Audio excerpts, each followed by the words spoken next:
Sa mundong ito, wala talagang kasiguraduhan maliban sa kamatayan at buwis. Gaya ng matalinong sinabi ni Benjamin Franklin.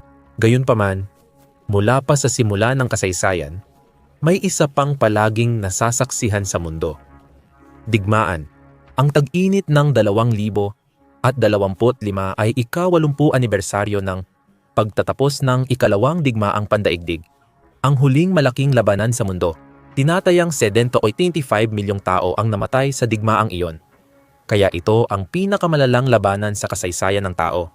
Gayunpaman, kahit na namuhay ang mundo sa medyo mapayapang panahon mula nang matapos iyon, tinatayang 231 milyong tao pa rin ang namatay dahil sa mga labanan mula noon. Sa kasamaang palad, tila mas malapit na ang susunod na malaking digmaan, na doble ang mga pandaigdigang labanan sa nakalipas na 5 taon, kung saan 50 bansa ang kasalukuyang sangkot sa aktibong labanan at marami pang ibang posibleng labanan ang nag-aalab. Naghihintay lang ng mitya para tuluyang sumiklab. Kaya tingnan natin ang 5 pinakamapanganib na hotspot sa mundo ngayon, kung saan pinakamalaki ang banta ng pagsiklab ng pandaigdigang digmaan. Magsisimula tayo sa isang labanan na, kahit na tila umatras na mula sa bingit ng ganap na digmaan, nananatili pa ring pinakamalaking panganib na lumaki pa ito. India laban sa China. Tulad ng marami sa mga labanan sa ating listahan. At sa katunayan, tulad ng karamihan sa mga labanan na kasalukuyang nangyayari sa mundo, nagsimula ang sigalot ng India at China dahil sa alitang teritorial o hangganan. Sa kasalukuyan, may hindi bababa sa 150 na alitan sa teritoryo at hangganan sa buong mundo, na kumakalat mula sa Antarctica hanggang Arctic at sa mga malalayong isla ng Pasipiko hanggang sa malalawak na kapatagan ng gitnang Asya. Ang pangunahing dahilan ng karamihan sa mga ito ay maaaring masundan pabalik sa pagtatapos ng panahon ng kolonyalismo, kung kailan hinati ng Britanya at Pransya ang kalahati ng mundo sa pamamagitan ng pagguhit ng mga linya sa mga mapa. Ang makabagong hangganan ng gitnang silangan, 80 hangganan ng Aprika, malalaking bahagi ng Asya matapos ang kalayaan ng British Raj at French Indochina, at hangganan ng Europa pagkatapos ng digmaang pandaigdig. Lahat ng ito ay halos ginuhit sa ganitong paraan. Iyan din ang nasa puso ng alitan sa hangganan ng China at India. Parehong may sandatang nuclear ang dalawang bansa, may pinakamalaki at pangalawang pinakamalaking populasyon, at pangatlo at pang-apat na pinakamakapangyarihang militar sa mundo.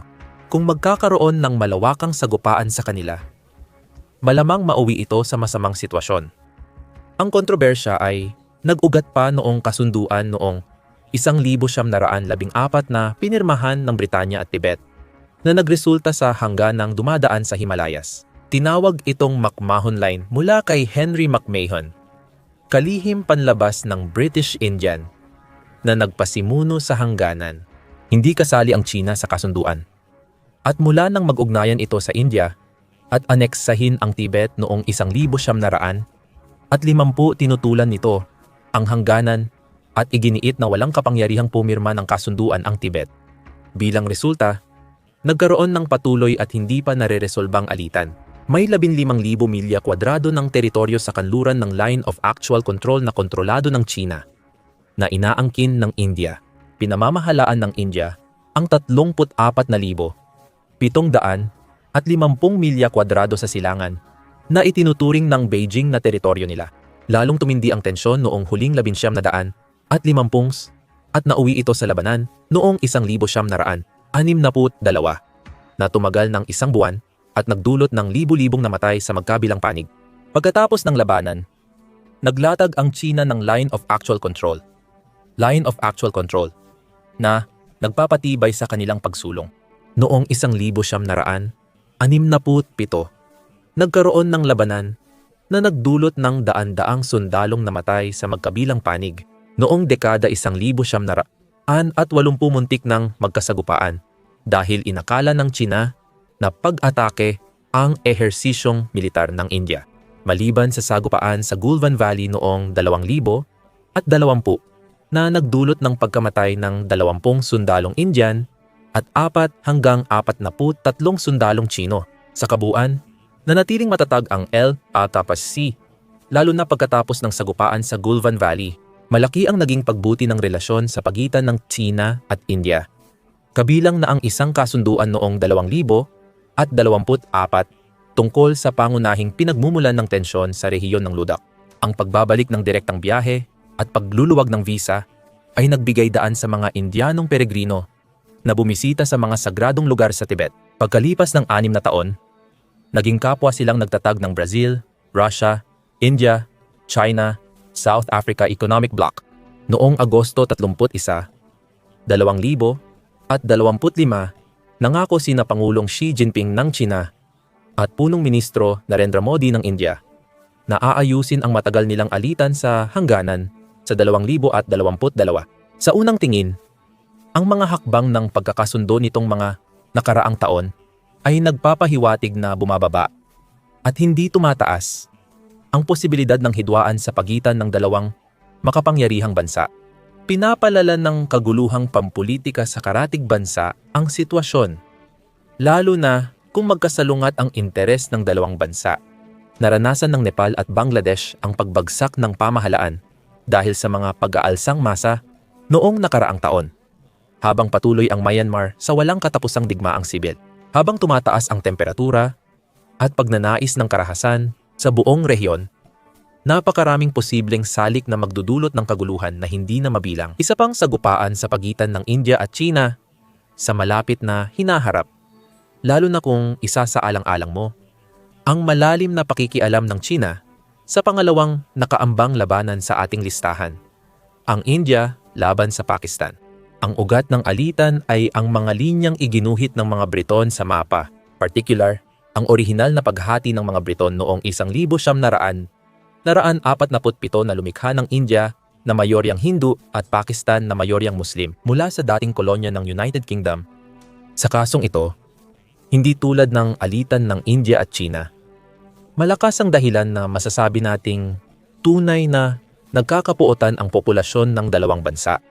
Nagkaroon ng mga sagupaan mula ng hatiin ng mga British ang Raj, kabilang ang mga digmaan noong 1965 at 1971 kung saan nabuo ang bagong linya ng kontrol sa pagitan ng Indian Kashmir at Pakistani Kashmir na pangunahing pinagtatalunan. Noong 1970, nagbanggaan ang mga bansa, ngunit mula 2003 ay napanatili ang kapayapaan maliban sa ilang sagupaan sa hangganan na kumitil ng ilang buhay. Patuloy na nagrereklamo ang India dahil suportado umano ng Pakistan ang terorismo sa teritoryo ng India. Noong 2025, sumiklab ang tensyon at huminto ang mundo sa paghinga nang magpalitan ng mga missile at drone ang dalawang bansa at nagharap ang kanilang Air Force sa himpapawid. Ang naging mitya ay isang pag-atake ng terorista noong Abril 22 sa lambak ng Baisaran, malapit sa Pahalgam, Jammu at Kashmir, kung saan 5 militante ang pumatay sa 26 na sibilyan sa isang tanyag na tanawin na may kakaunting seguridad. Inakusahan ng India ang Pakistan, particular ang Inter-Services Intelligence, sa pagpaplano ng pag-atake at pakikipag-ugnayan sa mga grupong terorista tulad ng Jaish-e-Mohammed at Lashkar-e-Taiba na sinasabing responsable sa insidenteng ito at iba pang pag-atake. Itinanggi ng Pakistan ang mga paratang, tinawag na walang basehan ang mga akusasyon at iminungkahi na maaring isang false flag operation ang pag-atake. Ilang sandali pa, naiulat ang mga misil, drone, at fighter jet na lumilipad sa magkabilang direksyon. Sa kabutihang palad, pagkaraan ng 4 na araw, idineklara at nasunod ang tigil putukan. Marami ng pinsala. Iniulat ng India ang 15 namatay na sibilyan, 31 naman sa Pakistan, at tinatayang 84 bilyon ang halaga ng pinsala. Karamihan ay sa panig ng India. Ang pangunahing panganib dito ay parehong may armas nuklear ang dalawang panig at hindi talaga sila magkasundo. Kung ilalarawan ng banayad, mataas ang posibilidad na ang karaniwang digmaan ay mabilis mauwi sa palitan ng armas nuklear. Tinataya ng bulletin ng mga siyentipikong nuklear na ang Pakistan ay may humigit kumulang 170 na sandatang nuklear, habang ang India naman ay tinatayang may mga 180 batay sa kanilang lokasyon sa heograpiya. Ang magiging epekto ng kahit isang limitadong palitan ng armas nuklear ay magiging mapaminsala para sa buong rehiyon na sumasaklaw sa halos 1/3 ng populasyon ng mundo. Ayon sa pag-aaral ng Rutgers, noong 2000 at 19 milyon-milyon o bilyon-bilyong tao ang maaaring maapektuhan ng taggutom mula sa regional na nuclear winter. Sa papel, mas malaki at mas makapangyarihan ang militar ng India kumpara sa Pakistan, na ika-4 sa buong mundo pagdating sa lakas militar. Habang ika-12 naman ang Pakistan, malaki ang lamang ng India sa Pakistan sa tauhan, budget sa depensa, kagamitan, at estratehikong ari-arian, lalo na sa lakas himpapawid at dagat. Mas marami ang mga eroplano, tangke, at barkong pandigma ng India, kabilang na ang 2 aircraft carrier, kumpara sa hukbong dagat ng Pakistan mag-focus sa literal na operasyon. Ibig sabihin, kung magkaroon ng malawakang labanan, malamang kailan lang gagamit ng nuklear na sandata ang Pakistan para maiwasan ang matinding pagkatalo, hindi kung mangyayari ito. Lumalala ang posibilidad dahil sa komplikadong panahon at mga alyansang militar ng parehong bansa. Tulad ng nabanggit, ang China ang pangunahing tagapagtustos ng militar ng Pakistan at matagal na rin ang ugnayang militar ng Pakistan sa Rusya. Mas malalim pa ang ugnayang militar ng India sa Rusya. At mayroon din itong matagal at malalim na ugnayang militar sa United States at iba't ibang makapangyarihang militar sa Europa. May posibilidad ng malaking labanan sa India at Pakistan. Nakakabahala at mataas ang posibilidad na madamay ang ibang malalaking kapangyarihan at magsimula ng digmaang pandaigdig. Ang susunod na malaking hotspot na posibleng pagmulan ng digmaan sa malapit na hinaharap ay nasa Asia rin at nakasentro sa alitang teritorial. Sa pagkakataong ito, maliit lang ang papel ng mga Briton sa alitan at ang teritoryong pinag-uusapan ay hindi lang mga lugar sa hangganan, kundi ang buong teritoryo mismo. Isa sa mga posibleng maglalaban na tinutukoy natin, China laban sa Taiwan, sa pinakapuso ng sigalot, ay isang legal na alitan matapos ang ikalawang digmaang pandaigdig. Ang pinagmulan ng mga issue sa pagitan ng isla at mainland ay daan-daang taon o milenyo nang nakalipas pa. Ipinaglalaban ng China na ayon sa batas, ang Taiwan ay teritoryo ng China batay sa mga probisyon ng Cairo, Declaration ng 1943 at Potsdam Declaration ng 1945. Ipinapahayag na ang mga pahayag noong digmaan mula sa China, United States at United Kingdom ay nag-aatas ng pagbabalik ng mga teritoryong sinakop ng Hapon, kabilang ang Taiwan, matapos ang ikalawang digmaang pandaigdig. Dagdag pa ng Beijing ang 1971 United Nations General Assembly Resolution 2758 na naglipat ng upuan ng China sa United Nations mula Taipei papuntang Beijing ay nagtakda na ng issue ng soberanya ng Taiwan. Pinagtitibay nito na walang tinatawag na dalawang China o isang China, isang Taiwan. Pagkatapos ng pagsuko ng Hapon noong 1945, ang Republika ng China, na siyang tawag noon sa bansa, ay kinuha ang pamamahalang administratibo sa Taiwan. Pagkatapos, sumiklab ang digmaang sibil sa China sa pagitan ng pamahalaang nasyonalista at ng Partido Komunista ng China. Noong 1949, umatras ang natalong pamahalaang nasyonalista sa Taiwan, habang nagtayo ang mga komunista ng People's Republic of China sa mainland. Kahit walang formal na deklarasyon ng kalayaan, hiwalay ng pinamamahalaan ang Taiwan mula sa People's Republic of China at may sarili na itong demokratikong institusyon, militar at ekonomiya. Ayon sa survey, 10% lang ang pabor sa muling pag-iisa sa People's Republic of China, habang halos kalahati ay pabor sa ganap na kalayaan. Sa huli, hindi umatras ang China sa paniniwalang ang Taiwan ay kanila at ibabalik ito, kahit sa puwersa kung hindi kusang loob. Maliban sa legal at historical na pag-aangkin, may isa pang mahalagang dahilan kung bakit nais ng China makuha ang buong kontrol sa isla. Malalim ang ugnayang militar ng Taiwan at United States. Malaki ang papel ng United States sa Taiwan mula pa noong simula, tumulong sa paglilipat ng pamamahala ng Taiwan mula sa Hapon papunta sa mga nasyonalista noong 1949. Nagpanatili ang United States ng malaking presensyang militar at libo-libong sundalo sa isla hanggang 1900. 1979 nang magnormalisa ito ng relasyon sa People's Republic of China. Mula noon, nagbigay ang United States ng mahigit 75 bilyon na halaga ng armas sa Taiwan na may sunod-sunod na paghahatid sa loob ng mga dekada. Kabilang dito ang mga modernisadong F-16V fighter MIM, 104 Patriot, at NASAMS Air Defense Systems, M1A2 Abrams tanks, Harpoon missiles, Switchblade 600 drones, at iba pang mga makabagong sandata. Bagamat hindi ito Mutual Defense Agreement, inaatasan ng Taiwan Relations Act ang United States na tiyaking kayang ipagtanggol ng isla ang sarili nito. Halos tiyak na tutulong ang United States sa kanila. Kaya hindi masyadong natutuwa ang China na may nakikita itong malaking base ng United States na nasa 81 milya lang mula sa baybayin nito. Hindi rin pinayagan ng United States ang Cuba, na 70 milya lang mula Florida, na maging ganoong forward base para sa Rusya o China sa parehong dahilan. At habang mas lumalakas ang Taiwan sa militar, at habang mas napapalapit ito sa United States, mas nagkakaroon ng dahilan ang China na kumilos at magsampa ng kaso. Kung walang direktang pakikialam ng United States, medyo hindi patas ang direktang sagupaan ng China at Taiwan. Nakakatulong ang mga makabagong sandata ng Taiwan mula sa United States para mabawasan ang kakulangan nila sa bilang. Pero malaki pa rin ang agwat sa pagitan nila. Ang People's Republic of China ay may 4 na beses na mas maraming tauhan, doble ang artillerya, halos 3 beses na mas maraming eroplano, at mas malaking hukbong dagat na may 10 beses na submarino at 3 aircraft carrier. Bukod pa dito, mas marami silang makabagong misil, drone, at nuclear arsenal. Dapat may kakayahan ang China na i-blockade at bombahin ang Taiwan hanggang sumuko ito bago pa magsimula ng pananakop kung kinakailangan.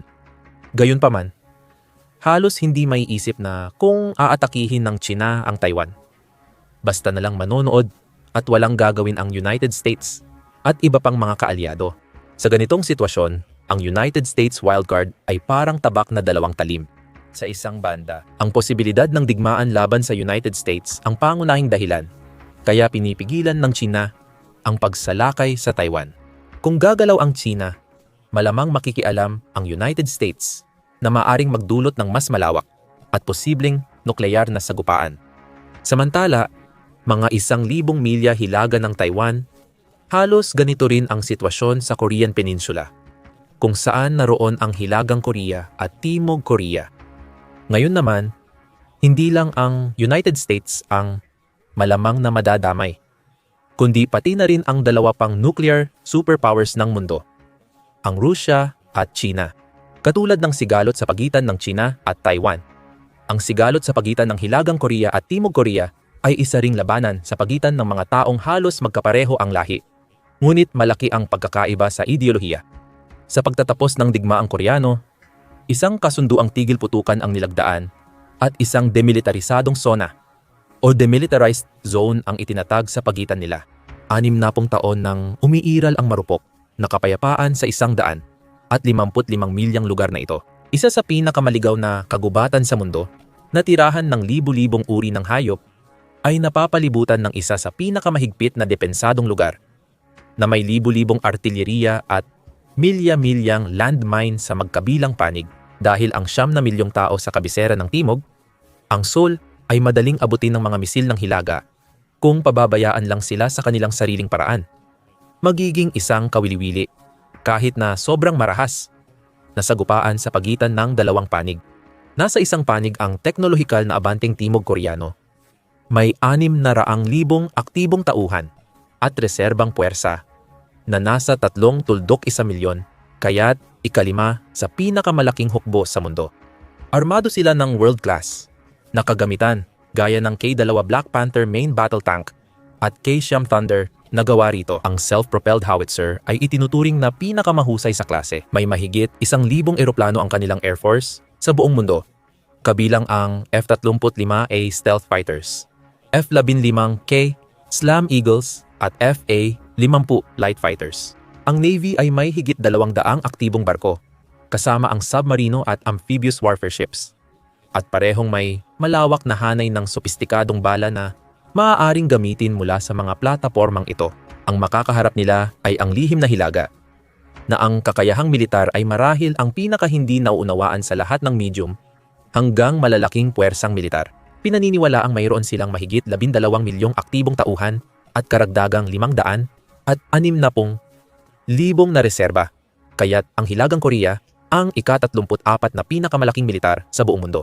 Bagamat karamihan ng unit ay ginawa noong dekada 1950 hanggang 1970, pinaniniwala ang may humigit kumulang 4,300 tangke, 2,000 at 500 armored personnel carrier, 2,000 TOW at self-propelled artillery at 1,000 at 500 multiple rocket launcher ang mga puwersang panlupa.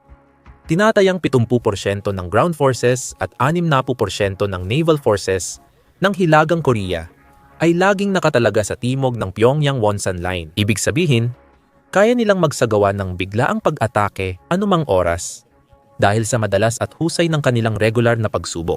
Malaki na rin at mabilis dumami ang arsenal ng mga misil ng Hilaga, pati sa bilang at kalidad.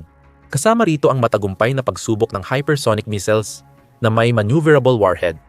Pinaniniwala ang may hanggang 60 nuclear warheads ang Hilagang Korea at sapat na fissile material para sa mahigit 100 nuclear na sandata.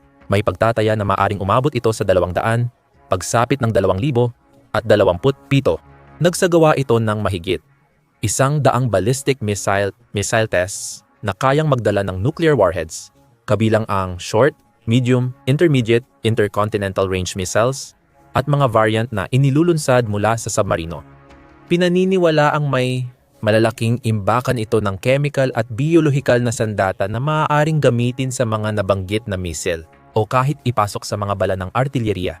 Sa dami ng lakas militar na nakaipon sa isang lugar, na kasing laki ng Minnesota o ng United Kingdom, napakalaki ng posibilidad na maging magulo at mabilis lumala ang isang sagupaan sa pagitan ng dalawang kapangyarihan.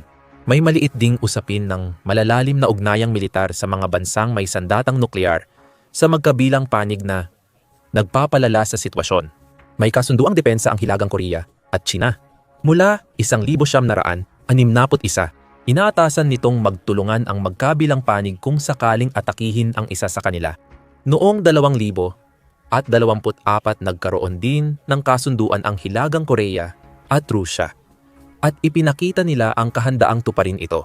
Nagpadala ng libu-libong sundalo para tulungan ang Rusya laban sa paglusob ng Ukraine sa Kursk region.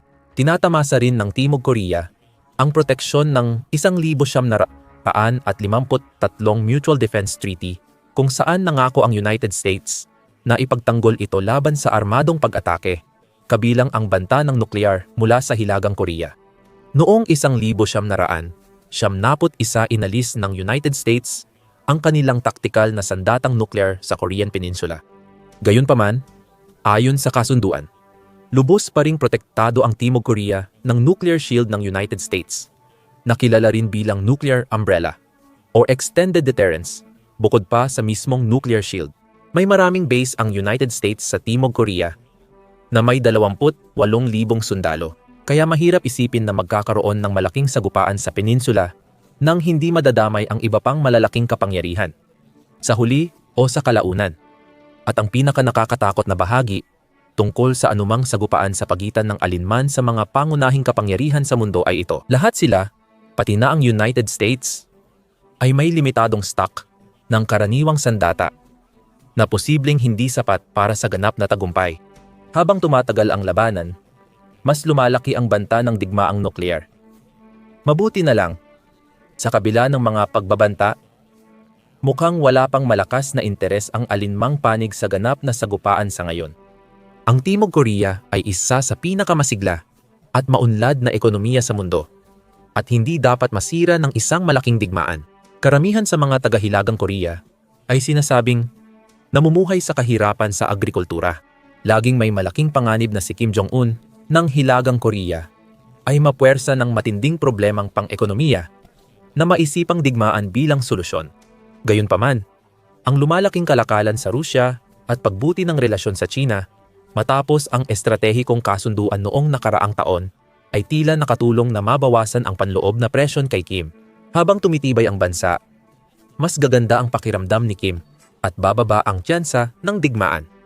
Ngayon, mabilis nating tatalakayin ang posibleng pag-atake ng Rusya sa isa o higit sa mga bansang Baltiko na inaasahang mangyayari sa 2026 dahil miyembro ng NATO ang Estonia, Latvia at Lithuania.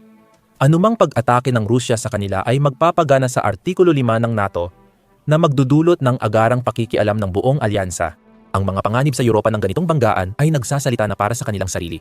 Pero sa totoo lang, abalang-abala na ang Rusya sa Ukraine. Sa 2026, hindi na sapat ang libreng resources o atensyon para magpanibagong pananakop sa ibang bahagi ng bansa, lalo na kung ang ekonomiya ay malapit ng bumagsak.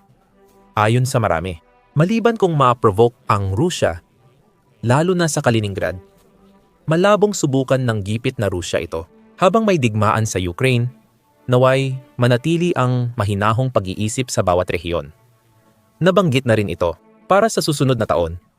Kapag gumawa tayo ng listahan ng 5 posibleng sigalot na maaaring magdulot ng pandaigdigang digmaan sa 2027, sana posibilidad pa rin ito at hindi pa nagiging realidad ang malaking labanan. Sa lahat ng iyan, syempre, susubaybayan natin ng mabuti ang mga ito at iba pang pinakamahalagang sigalot dito sa The Military Show. Kaya siguraduhin mong mag-subscribe para manatiling lubos na may alam. Salamat sa panonood.